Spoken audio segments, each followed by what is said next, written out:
Assalamualaikum warahmatullahi wabarakatuh. Baiklah, di sini saya akan menjelaskan mengenai model tata kelola sistem informasi. Model tata kelola sistem informasi sendiri di sini ada 4, yaitu yang pertama ada ITL, yang kedua ada ISO atau IEC, yang ketiga ada COSO, yang keempat yaitu ada COVID. Baiklah, sebelumnya perkenalkan dulu.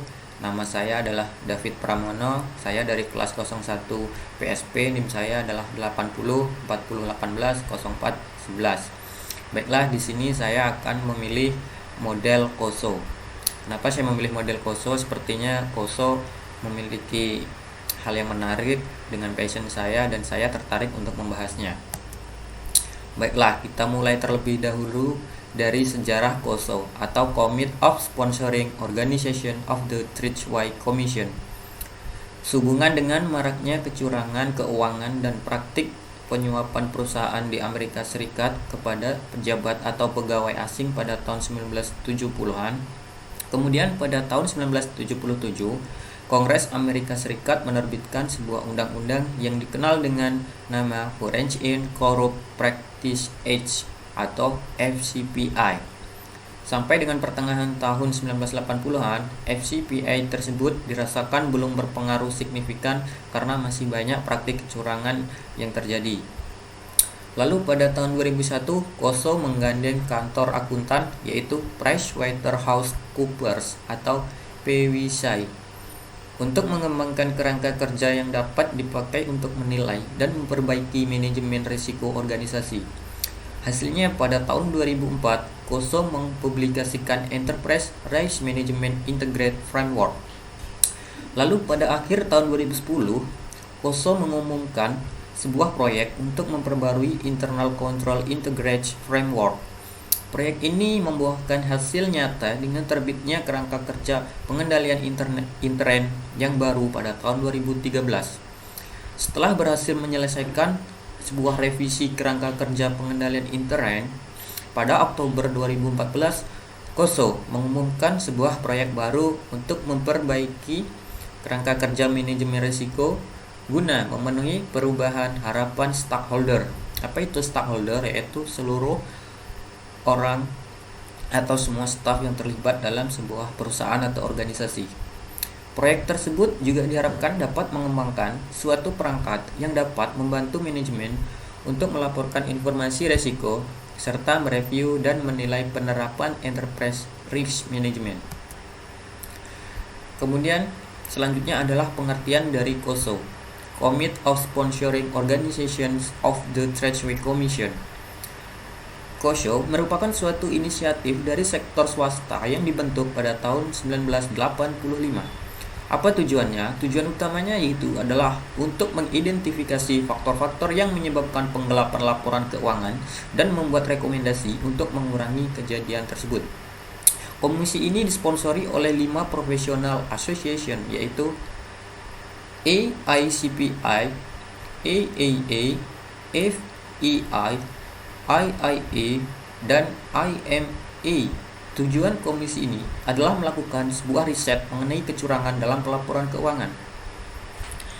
Meskipun disponsori sama 5 professional association, tapi pada dasarnya komisi ini bersifat independen dan orang yang duduk di dalamnya yaitu berasal dari sebuah kalangan seperti industri, akuntan publik, bursa efek, dan juga investor.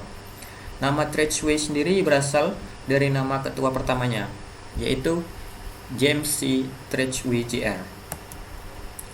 Prinsip pengendalian atau sebuah komponen kontrol COSO. COSO mengidentifikasi 5 komponen kontrol yang diintegrasikan dan dijalankan dalam semua unit bisnisnya dan akan membantu mencapai sasaran kontrol internal. Yang pertama yaitu komponen kontrolnya monitoring atau sebuah pemantauan. Apa itu monitoring atau pemantauan? Yaitu untuk memastikan tiap-tiap komponen pengendalian internal ada dan berfungsi sebagaimana mestinya. Yang kedua yaitu sebuah informasi dan juga komunikasi. Manajemen harus memperoleh, menghasilkan, dan menggunakan informasi yang relevan dan juga berkualitas, baik yang berasal dari sumber internal maupun eksternal. Jadi apabila sebuah permanajemenan itu ada sebuah informasi dan komunikasi yang jelas, maka juga akan menghasilkan sebuah bisnis yang sangat relevan dan juga berkualitas. Jadi sangat pentingnya sebuah informasi dan juga komunikasi di dalam sebuah perusahaan untuk mendukung sebuah komponen-komponen pengendalian internal lainnya yang berfungsi sebagaimana mestinya. Jadi apabila informasi dan komunikasi tersebut sangat baik di dalam sebuah perusahaan, maka juga akan menghasilkan tujuan yang baik di dalam sebuah perusahaan tersebut. Yang ketiga yaitu adalah sebuah control activity atau aktivitas pengendalian. Misalnya saja sebuah prosedur operasi standar atau SOP dilaksanakan pada semua tingkatan entitas pada berbagai tahap proses bisnis. Contohnya adalah aktivitas otorisasi dan persetujuan, verifikasi, rekonsiliasi, dan evaluasi kinerja. Jadi sebuah kinerja atau prosedur dalam sebuah perusahaan itu juga harus dalam pengendalian supaya tetap stabil, seperti itulah. Kemudian yang keempat adalah risk assessment atau sebuah penilaian risiko. Penilaian risiko itu mengharuskan manajemen untuk mempertimbangkan dampak perubahan lingkungan eksternal serta perubahan model bisnis entitas itu sendiri yang berpotensi mengakibatkan pengendalian internal yang ada tidak efektif lagi. Apa maksudnya penilaian risiko? Yaitu apabila sebuah bisnis akan menjalankan tujuannya di tahun yang akan datang, maka di tahun ini sebuah perusahaan tersebut telah melihat situasinya seperti apa, baik itu di lingkungan perusahaan maupun di lingkungan luar perusahaan, sehingga di tahun yang akan datang dapat meminimalisir terjadinya kesalahan-kesalahan di dalam sebuah perusahaan atau organisasi tersebut. Itulah pentingnya sebuah penilaian risiko atau risk assessment. Yang kelima yaitu sebuah control environment atau suasana atau lingkungan pengendalian. Apa itu control environment? Yaitu sebuah komponen lingkungan pengendalian mencakup integritas dan nilai etika yang dianut sebuah organisasi, yaitu sebuah kejelasan ukuran kinerja, insentif, dan juga imbalan untuk mendorong akuntabilitas kinerja. Jadi apabila sebuah karyawan itu diberi sebuah, pasti pernah dengar lah kita apa itu uang insentif. Seperti itulah apabila karyawan diberi insentif dan juga imbalan, maka tentunya akuntabilitas kinerjanya juga akan lebih baik. Intinya untuk uang penyemangat lah dalam kerja supaya perusahaan tersebut dapat berjalan dengan baik di kedepannya. Kemudian di sebuah perusahaan tentunya ada sebuah kelebihan dan juga kekurangan. Nah, kelebihan dari KOSO sendiri yang pertama yaitu pengendalian internal dapat membantu suatu entitas mencapai kinerja dan profitabilitas target dan mencegah hilangnya sumber daya. Itu yang pertama. Dan kedua yaitu dapat membantu memastikan pelaporan keuangan yang dapat diandalkan. Jadi KOSO ini sangat membantu sekali untuk memastikan pelaporan keuangan yang dapat diandalkan, seperti itu. Yang ketiga yaitu dapat membantu memastikan bahwa perusahaan sesuai dengan peraturan perundang-undangan. Yang keempat yaitu menghindari kerusakan reputasi dan lainnya. Jadi kelebihan dari KOSO ini cukup baik ya. Yang menghindari reputasi ini tentunya KOSO sangat meminimalisir tentang adanya kecurangan sehingga reputasinya tetap baik apabila dilakukan, seperti itu. Baiklah, tentunya selain ada kelebihan, tentunya model KOSO ini juga ada sebuah kekurangannya. Jadi kekurangan dari KOSO ini apa? Yaitu pengendalian intern dapat memastikan keberhasilan entitas, yaitu ia akan memastikan tercapainya dasar tujuan bisnis atau setidaknya menjamin kelangsungan hidup. Pengendalian yang efektif hanya dapat membantu entitas mencapai tujuan tersebut. Hal ini memberikan manajemen informasi tentang kemajuan entitas atau kurang dari itu terhadap prestasi mereka. Tapi pengendalian intern tidak dapat mengubah manajer inheren buruk menjadi baik dan pergeseran kebijakan atau program pemerintah. Tindakan pesaing atau kondisi ekonomi dapat melampaui kontrol manajemen. Kontrol internal tidak menjamin keberhasilan atau bahkan bertahan hidup. Jadi model KOSO ini kekurangannya ya seperti itu tadi. Jadi sebuah perusahaan itu walaupun sudah dikontrol di internalnya dengan baik, tentunya juga pasti juga akan masih bisa lah untuk adanya kecurangan-kecurangan dari pihak luar. Seperti itu. Apa motivasi untuk melakukan fraud atau kecurangan?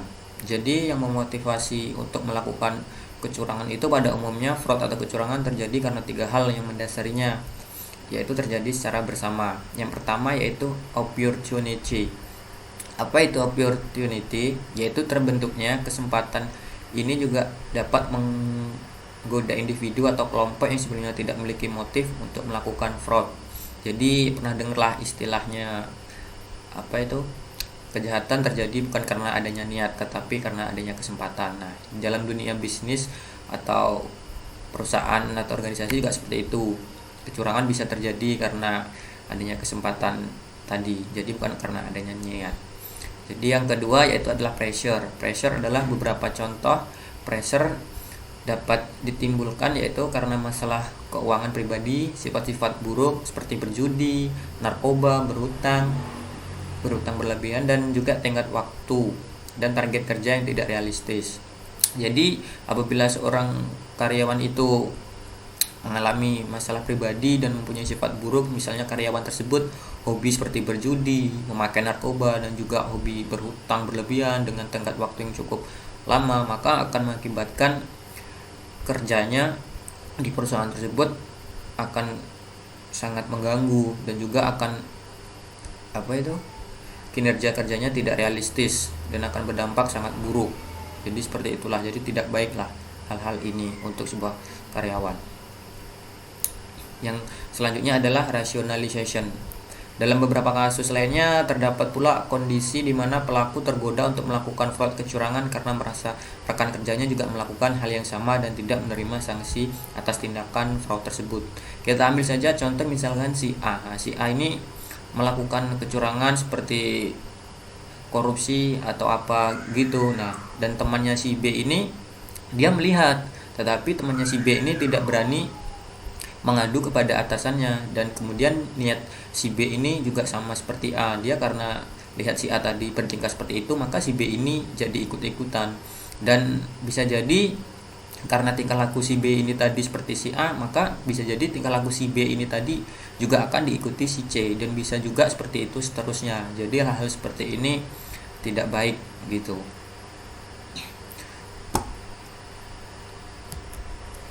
Kemudian gejala adanya fraud atau kecurangan. Nah, fraud atau kecurangan sendiri yang dilakukan oleh manajemen umumnya lebih sulit ditemukan dibandingkan dengan yang dilakukan oleh karyawan. Jadi apabila kecurangan itu dilakukan oleh karyawan cepat terdeteksinya, tetapi apabila dilakukan oleh sebuah manajemen tentu sangat susah terdeteksi. Oleh karena itu perlu diketahui gejala yang menunjukkan adanya kecurangan tersebut. Adapun gejala-gejalanya adalah moral dan juga motivasi karyawan rendah. Kemudian yang kedua adalah departemen akuntansi kekurangan staf. Apabila kita melihat sebuah bank ataupun pokoknya perusahaan yang menerapkan akuntan seperti itu kekurangan staf, tentunya untuk memanage keuangannya sangat susah. Apabila staf-stafnya tidak ahli, maka akan sangat timbulnya kejadian kecurangan. Kemudian yang ketiga yaitu tingkat komplain yang tinggi terhadap organisasi atau perusahaan dari pihak konsumen, pemasok atau badan otoritas. Kemudian penjualan atau laba menurun, sementara itu utang dan piutang dagang meningkat. Jadi apabila sebuah perusahaan atau bisnis gitu mengalami penjualan atau laba yang menurun, sementara itu utang semakin nambah, juga kecurangan-kecurangan pasti akan dilakukan oleh itu perusahaan seperti itu. Kemudian terdapat kelebihan persediaan yang signifikan. Jadi apabila perusahaan itu mempunyai persediaan barang, kemudian barang tersebut terlalu lebih dan jika tidak laku di pasaran akan menimbulkan menumpuk di gudang, itu juga tidak baik. Jadi harus bisa memanage berapa barang yang harus di stok dan berapa barang yang kira-kira nantinya akan habis. Jadi apabila menyetok barang terlalu banyak kemudian tidak habis, itu sangat tidak dianjurkan atau tidak baik.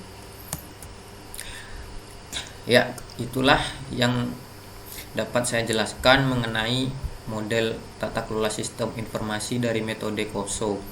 Untuk selebihnya ataupun ada kekurangan kata-kata ataupun ada kata-kata yang kurang pantas, saya mohon maaf yang sebesar-besarnya. Saya akhiri, sekian dan terima kasih. Wassalamualaikum warahmatullahi wabarakatuh.